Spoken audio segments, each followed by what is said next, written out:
Few fates were more horrifying than imprisonment in a Soviet gulag. Sent to labor camps in the farthest reaches of civilization, gulag prisoners provided the slave labor that fueled the USSR's rapid industrial growth. In this video, we tell the stories of 4 of the worst gulag camps in the Soviet Union.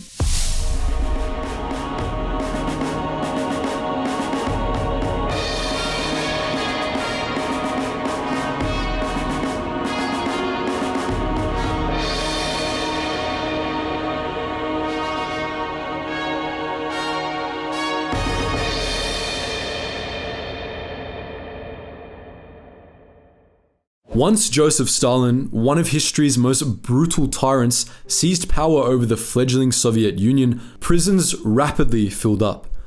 Stalin's paranoia regarding so-called counter-revolutionaries knew no bounds, and decades-long sentences were handed out for the most minor infractions. But there was a method in this madness. Stalin and his henchmen needed a workforce to extract raw materials and start building the immense construction projects detailed in their 5-year plan. Camps were either centered around the extraction of a specific raw material, such as lumber, minerals, or fuel, or served to house construction workers while they worked on a major project.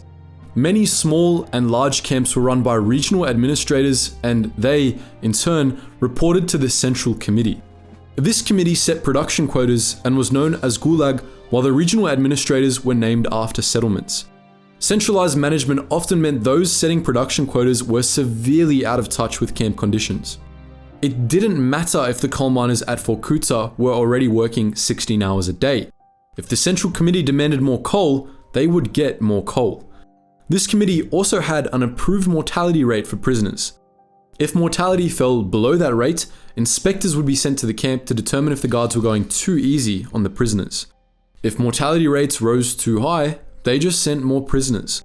As long as quotas were being filled, they didn't care what went on. With management like this, camp administrators had free rein to exploit their prisoners for all they were worth.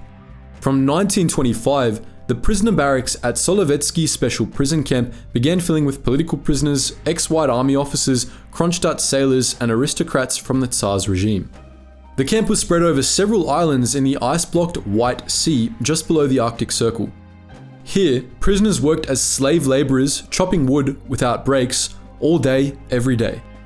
Life was almost unbearable for Solovetsky's 6,000-odd prisoners. In a small camp on the island of Anza, a group of prisoners chopped off each other's hands and feet just to get a chance at a few days' rest in hospital. Camp administrator Potapov found this amusing and, after shooting the offending prisoners, kept their severed body parts in a pile outside his office. He called them his pearls and showed them to visiting secret police officers and new prisoners. Even the environment of the camps slowly sapped the prisoners of their strength. The writer and political prisoner Oleg Volkov described laying on his bed, which was just a wooden board, and having bedbugs fall onto him, one after another, like ants. Not able to sleep, Volkov went outside where he was enveloped by clouds of mosquitoes. He later wrote, "I gazed with envy at those who slept soundly, covered in parasites." Klinger, a White Army officer, described the punishment where a guard would strip a prisoner then leave them tied to a post near a pond in the woods. Within a day, the prisoner would be unconscious from pain and blood loss, fed on continuously by thousands of mosquitoes. Far from the White Sea, in the Russian Far East, was another labor camp from hell.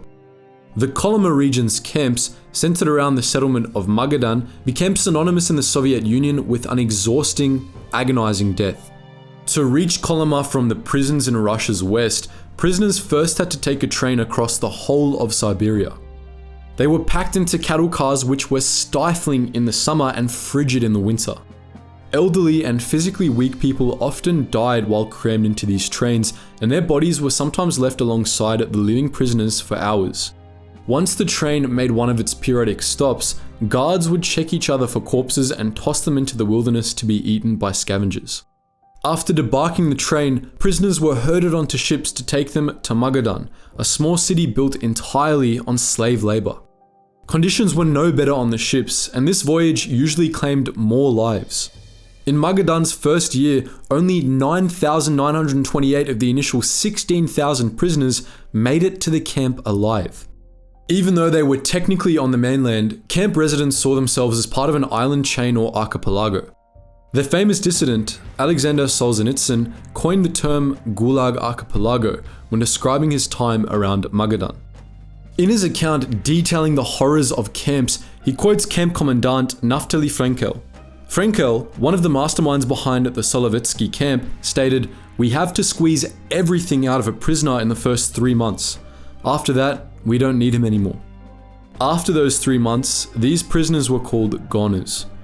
Drained of energy, motivation, and hope, these men and women weren't expected to survive much longer. Tragically, deliberate policies of starvation and overwork weren't limited to the Kolyma camps in the Far East. They were common through the Arctic and subarctic camps of northern Russia. One of the most infamous of these is the Vorkutlag, the camp next to the city of Vorkuta. Vorkuta was established in 1932 as a mining base to extract coal from the immense Pechora coal basin. Unfortunately for the prisoners, it was located 160 kilometers north of the Arctic Circle, where conditions were atrocious. Aside from back-breaking forced labor in the mine shafts, the prisoners had gangs to contend with. The Gulag administrators used Vorkutlag as a dumping ground, sending away their most hardened professional criminals to toil in the Arctic coal mines. These men were thrown in with Wehrmacht POWs and political prisoners whose only crime might have been their ethnicity. In Vorkutlag, as in many of the other camps, the guards and professional criminals joined forces to keep the 70,000 prisoners in line. Mafia enforcers and organized crime bosses received extra supplies from the guards in return for their cooperation. This system fell apart in 1953 when forced laborers threw down their tools and refused to work. The strike spread to other camps and eventually 15,000 prisoners rose up in rebellion against the guards. Camp Commandant Derevyanko put down the strike in brutal Soviet style by ordering his soldiers to shoot at the prisoners until they went back to work. Estimates vary, but it's likely that at least 53 were killed by the trigger-happy guards. Another of the infamous Kolyma camps was Sevostlag. Centered around rich gold and tin mines, prisoners in Sevostlag spent most of their time underground, tunneling their way into the bedrock of the Russian Far East. Sevostlag was technically not part of the Gulag system, as it was run by a committee set up to develop the Soviet Union's eastern fringes. But like many of the great projects of the Soviet Union, the foundations were laid by people forced to endure the worst conditions imaginable. The slave miners locked in Sevostlag mined gold so Stalin could buy materials from Europe. They were the lucky ones. The unlucky prisoners worked on the Kolyma Highway, now Russian Federal Highway R504. But this highway has another name, the Road of Bones. The Road of Bones is built over permafrost, meaning digging is extremely difficult. The Sevostlag prisoners who were forced to build it weren't provided with tools beyond shovels and picks, but they had construction quotas to meet, so the guards kept them working around the clock. Prisoners slept out in the snow and ate nothing but thin soup while working on the construction. Under these conditions, the death rate soared.